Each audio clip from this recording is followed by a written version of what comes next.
জল সেচ দিলে পরে গাছের কচি পাতা বের হওয়ার সম্ভাবনা বেশি থাকে। গাছ বেশি খাদ্য হলে তার শারীরিক গঠন হয়, কিন্তু তার ফুল ফল কম আসে। চোষক পোকা, ম্যাঙ্গো হপার, এটাই কিন্তু আমের একটা বড় শত্রু। আর যেগুলোতে ফুল চলে এসেছে সেগুলোতে কিন্তু এখন আর আমরা কোনো কীটনাশক ব্যবহার করতে পারবো না, বা কোনো রোগনাশক আমরা ব্যবহার করতে পারবো যদি দেখি রোগের প্রকোপ হয়। রোগ, সেই রোগটা কিন্তু এই সময় অনেক জীবাণু বাড়ন্ত আমের মধ্যেও আসে, যেটা হয়তো সেই সময় বেশি দেখা যায় না, কিন্তু পরবর্তীতে ফসল তোলার ঠিক আগে অথবা ফসল তোলার পরে কিন্তু সেই জীবাণুটাই ভেতরে থেকে থাকে এবং নষ্ট করে। সারের কথা বললাম, যদি আগে না দিয়ে থাকি তাহলে অল্প করে ওই খুপি করে করে 4-5 জায়গায় একটা নির্দিষ্ট দূরত্বে আমাদের সেটা সারটা কিন্তু প্রয়োগ করতে হবে। আমের আটির সেই ফলের নিচ দিক দিয়ে দেখবেন এখন আজকাল হচ্ছে, গত 2-3 বছর ধরে এই আক্রমণটা, এই পোকার আক্রমণটা বেশি হচ্ছে। ফলে নমস্কার, আমি ডক্টর দিলীপ কুমার মিশ্র, অধ্যাপক, বিধানচন্দ্র কৃষি বিশ্ববিদ্যালয় এবং ভারতীয় ফল গবেষণা প্রকল্প পশ্চিমবঙ্গ যে কেন্দ্র রয়েছে বিধানচন্দ্রের অধীনে, তার ভারপ্রাপ্ত আধিকারিক। আজকে আমরা আলোচনা করব বর্তমানে যে বিষয়ে, সেটা খুবই তাৎপর্যপূর্ণ এবং প্রাসঙ্গিক। আমের মুকুল এবং বাগিচা নিয়ে কিছু আলোচনা। যারা বাণিজ্যিক ভিত্তিতে চাষ করি এবং যারা আম বিলাসী, আম ভালোবাসি বাড়ির গাছে, তারাও কি করে পরিচর্যা করলে পরে কি করে গাছকে দেখভাল করবে সারা বছর ধরে, এবং বিশেষ করে এই সময়ে যেহেতু এখন আমের মুকুল আসার সময়, তা সেখানে কি করলে পরে গাছে ভালো ফলন হবে এবং সেই ফলের গুণগত মান ভালো হবে এবং আমরা বাজারে 2 পয়সা ভালো বিক্রি করতে পারবো। দেখুন, আম গাছ সাধারণত বছরে একবারই যেহেতু ফলন দেয়, তবে আমের একটা বৈচিত্র্য আছে যে আম গাছ 1 বছর বেশি ফলন হলে অন্য বছর কম ফলন হয়। এবছর সেই বছর যে বছরে বেশি ফলন হওয়ার কথা, এটার একটা বৈজ্ঞানিক ভিত্তি আছে, আমরা সেদিকটা যাব না। আমাদের সাধারণত যে সমস্ত ফলগুলো বেশি আমরা পরিচিত আমাদের লোকালে, যেমন আম্রপালি, হিমসাগর, মল্লিকা, গোলাপ খাস, সরি খাস ইত্যাদি যে ভ্যারাইটিগুলো আমাদের এখানে বেশি চাষ হয়, এর মধ্যে আম্রপালি, মল্লিকা এই দুটো সংকর প্রজাতি আমরা জানি হাইব্রিড আম, এটা পরে আমাদের মানুষ তৈরি করেছে সংকরায়নের মাধ্যমে। বাকি আমগুলো তো আমাদের পশ্চিমবাংলায় দীর্ঘদিন ধরেই নবাবী আমল থেকে বা তারও আগে থেকে চাষ হতো, সেগুলো এখনো হয়।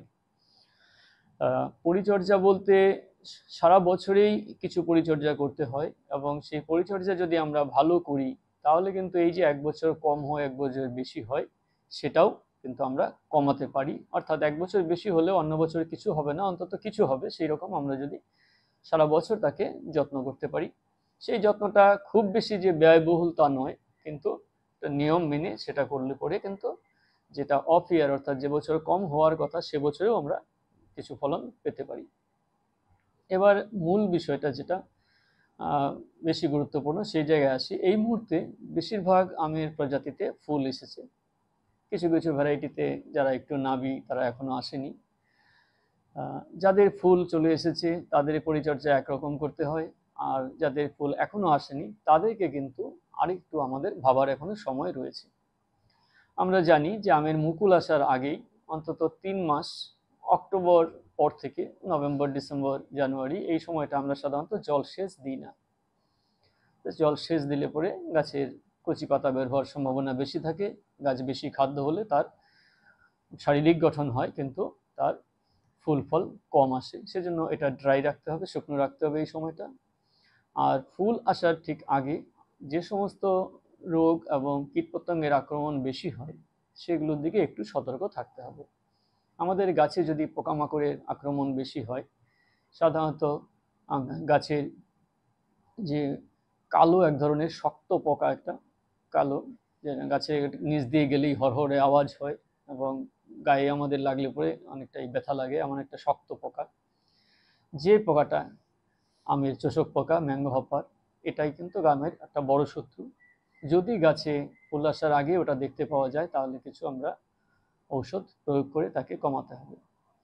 সেই ঔষধের ক্ষেত্রে আমরা ল্যামডা সাইপারমেথ্রিন এবং টেবুকোনাজোল এই জাতীয় বিভিন্ন কম্বিনেশন ওষুধ এখন পাওয়া যায়, সেটা যদি ব্যবহার করে আমরা সেই পোকামাকড়ের হাত থেকে কমাতে পারি।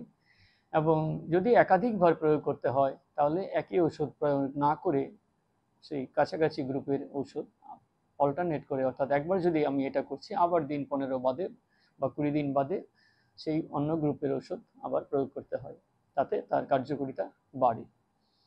এবার যদি আমাদের মুকুল এখনো যে সমস্ত জাতের গাছে মুকুল আসেনি তাদের কাছে সেই গাছগুলোতে কিন্তু আমাদের এখনো সুযোগ রয়েছে এই কীটনাশক প্রয়োগ করার, যদি পোকামাকড় থাকে গাছে, কীটশত্রু থাকে।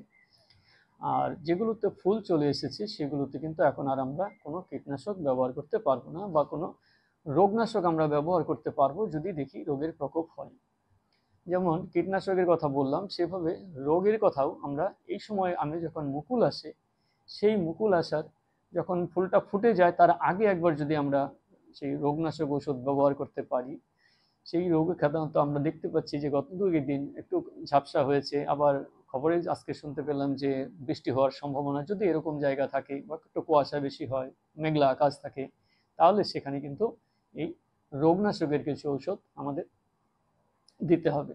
সেখানে এই টেবুকোনাজোল গ্রুপের ঔষধ অথবা বিভিন্ন নতুন কিছু কার্যকরী ঔষধ বাজারে পাওয়া যায়, সেই ঔষধগুলো কিন্তু প্রয়োগ করে, এবং সালফার জাতীয় ঔষধ, গন্ধক জাতীয় যে ঔষধ রয়েছে বাজারে বিভিন্ন কোম্পানির রয়েছে, সেই গন্ধক জাতীয় ঔষধ এবং এই টেবুকোনাজোল জাতীয় ঔষধ স্প্রে করলে কিন্তু আমরা আমাদের যে দুটো রোগ হয় বিশেষ করে এই সময় গাছে, একটা অ্যানথ্রাকনোজ বা ক্ষত রোগ, যেটা পুষ্পমঞ্জুরিতে কালো কালো দাগ দেখা যায় যার ফলে কালো হয়ে যায়, ফুল পড়ে যায়, এবং তার সঙ্গে একটা পাউডারি মিলডিউ বা একটা ছাতা রোগ, সেই সাদা রঙের পাউডারি, হালকা হালকা সাদা, কালচে সাদা রঙের পাউডার দেখা যায় আমের মঞ্জুরিতে। এই দুটোই কিন্তু এরকম আমরা যদি ওষুধ প্রয়োগ করি তাহলে কমবে। সেটা যদি এখনো যেগুলো আসেনি ফুল ভালো সেটাতে করা যেতে পারে, অথবা যার এইমাত্র ফুটেছে সেখানেও কিন্তু একটা প্রয়োগ আমরা করে দিতে পারবো, একবার অন্তত করা উচিত। কারণ আকাশ যেভাবে আমাদের মেঘলা হচ্ছে, অন্ধকার হচ্ছে, তাহলে কিন্তু এই পাউডারি মিলডিউ আসার সম্ভাবনা খুব বেশি। আর সারা বছর ধরে যেটা ভাবছি সেটা হচ্ছে যে সারা বছর ধরে গাছকে নির্দিষ্ট পরিমাণে, গাছ যখন আমরা আম তুলে ফেলবো, আম তোলা হয়ে যাবে, হারভেস্ট হয়ে যাবে, সেই তোলার পরেই কিন্তু গাছকে পরিষ্কার পরিচ্ছন্ন করে ছেটে দিতে হবে। যেগুলো পুষ্ট, যেগুলো বড়, সবুজ, ঘন সবুজ, হলদে হয়ে যায়নি, এবং সেটা 4টে আলাদা আলাদা জায়গায় রয়েছে, সেরকম আম 2টো 3টে বা ম্যাক্সিমাম 4টে আম রেখে বাকি আমগুলো যদি আমরা ফেলে দিতে পারি, তাহলে কিন্তু সেটা যে আমগুলো থাকবে তার সাইজ ভালো হবে এবং তার গুণগত মানও ভালো হবে। এবং সেখানেও লক্ষ্য রাখতে হবে একবার অন্তত কীটনাশক, যদি পেটের আক্রমণ মানে থাকে তবেই সেটা দেবো, না হলে রোগনাশক কিন্তু আরেকবার দিতে হবে। কারণ এই সময় গাছে যে ক্ষত রোগ, সেই রোগটা কিন্তু এই সময় অনেক জীবাণু বাড়ন্ত আমের মধ্যেও আসে, যেটা হয়তো সেই সময় বেশি দেখা যায় না, কিন্তু পরবর্তীতে ফসল তোলার ঠিক আগে অথবা ফসল তোলার পরে কিন্তু সেই জীবাণুটাই ভেতরে থেকে থাকে এবং নষ্ট করে ফলকে। সুতরাং সেই সময় 2টি বছর ধরে নেওয়ার পরে কিন্তু একবার রোগনাশক ঔষধ প্রয়োগ করতে হবে। আর দানা যখন মার্বেলের পর থেকে মাঝে মাঝেই কিন্তু গাছে জলের চাহিদা ওটা মেটাতে হবে।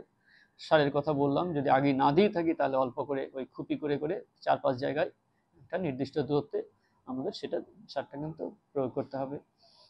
আর মাঝে মাঝে লক্ষ্য রাখতে হবে যে কোনো শুলি পোকা, আমের অনেক সময় আমের আটির সেই ফলের নিচ দিক দিয়ে দেখবেন এখন আজকাল হচ্ছে, গত 2-3 বছর ধরে এই আক্রমণটা, এই পোকার আক্রমণটা বেশি হচ্ছে। ফলের একটা ফলের মাছি যেমন হয় হলুদ রঙের বলতার মতো, মানে সোনা মাছি বলে, ফ্রুট ফ্লাই বা ফলের মাছি, সেটা হয়। আরেকটা পোকা আছে, সে আমের ঠিক নিচ দিকটা, যে দিকটা মাটির মানে আমাদের দিকে থাকে নিচের দিকে, সেইখানে ফুটো করে বা ভেতরে ঢুকে যায়। তো সেটাও একটু লক্ষ্য রাখতে হবে, যাতে সেই পোকার আক্রমণ যদি আমরা দেখতে পাই তাহলে ওই আমগুলো, আক্রান্ত আমগুলোকে তুলে ফেলতে হবে, গাছ থেকে ছিঁড়ে নিতে হবে, বা মাটিতে যদি পড়ে যায় সেগুলো কুড়িয়ে নিয়ে বাগানের একদিকে মাটিতে পুঁতে রাখতে হবে, বা সারের গাদায় ফেলে চাপা দিয়ে দিতে হবে, যাতে, কারণ ওর ভেতরেই কিন্তু পোকাগুলো থাকে এবং ওগুলোই বড় হয়ে আবার নতুন আমকে আক্রমণ করে।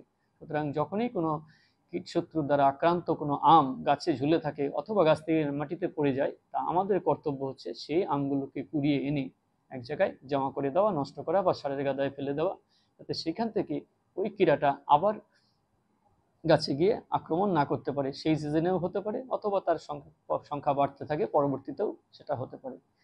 তা এই মুহূর্তে আমাদের যে করণীয়, সেটা বললাম, কী করে ফল ভালো রাখা যেতে পারে এবং গুণগত মান বাড়ানো যেতে পারে, আমরা যদি সেই প্রচেষ্টা করি। আর আগামী বছরের কথা আবার যখন আমরা ভাববো, তখনই এই ফল তোলার পরেই গাছ পরিষ্কার পরিচ্ছন্ন করে, গাছকে ছেটে পরিমিত খাবার, বর্ষা যখন শুরু হবে ঠিক তখনই একবার, অর্থাৎ আমরা যখন আমটা পেরে নেব তারপরে একবার, আরেকবার বর্ষার শেষের দিকে, যখন প্রায় বর্ষা শেষ হয়ে আসবে আমাদের সেপ্টেম্বরের শেষের দিকে, মানে আশ্বিন মাসের দিকে, বৃষ্টি প্রায় শেষ হয়ে আসে, দু একদিন পশলা হবে, সেই সময় আরেকবার যদি আমরা গাছের বয়স অনুযায়ী তার পরিমিত খাবার, সেখানে জৈব সার এবং অজৈব সারের মিশ্রণ একসঙ্গে করে দিতে হবে। কিছু কিছু খুব অল্প পরিমাণ হলেও আমরা মাইক্রোনিউট্রিয়েন্ট বা অনুখাদ্য, বিভিন্ন গ্রুপের অনুখাদ্য পাওয়া যায়, সেই অনুখাদ্য অল্প পরিমাণ করব। আর তার সঙ্গে যদি আমরা, যাদের বাগানে কিছু কিছু রোদ পড়ছে, যে ছোট বাগান, গাছ হয়তো 5, 7, 10 বছর পরিবর্তনের গাছ রয়েছে, সেখানে কিন্তু আমরা গ্রিন ম্যানিউরিং বা অন্য সাথী ফসল করব, অর্থাৎ সবুজ সার হিসাবে সেখানে ডাল জাতীয় শস্যের চাষ আমরা করব। সেখান থেকে ডাল যেটুকুই পাই, তারপরে পাওয়ার শেষে গাছটাকে আমরা গাছের গোড়ার দিকে নিয়ে গিয়ে রেখে হালকা মাটি চাপা দিয়ে অল্প গোবর বা ইউরিয়া ছড়িয়ে দিয়ে সেটাকে যদি আমরা পচিয়ে নিতে পারি, তাহলে কিন্তু সেটা গাছের একটা বড় খাবার তৈরি হয়, এবং সেখানে সেই যে ডাল জাতীয় শস্য বা আমরা যে সাথী ফসল করছি, তার শরীরের অংশ থেকে সমস্ত ধরনের প্রয়োজনীয় খাবার কিন্তু আমরা পেতে পারি। তাতে মাটির গুণমানও ভালো থাকে, গাছেরও খাবারের যোগান হয়। নমস্কার সবাইকে আরেকবার, সবাই ভালো থাকবেন, দেখা হবে আবার।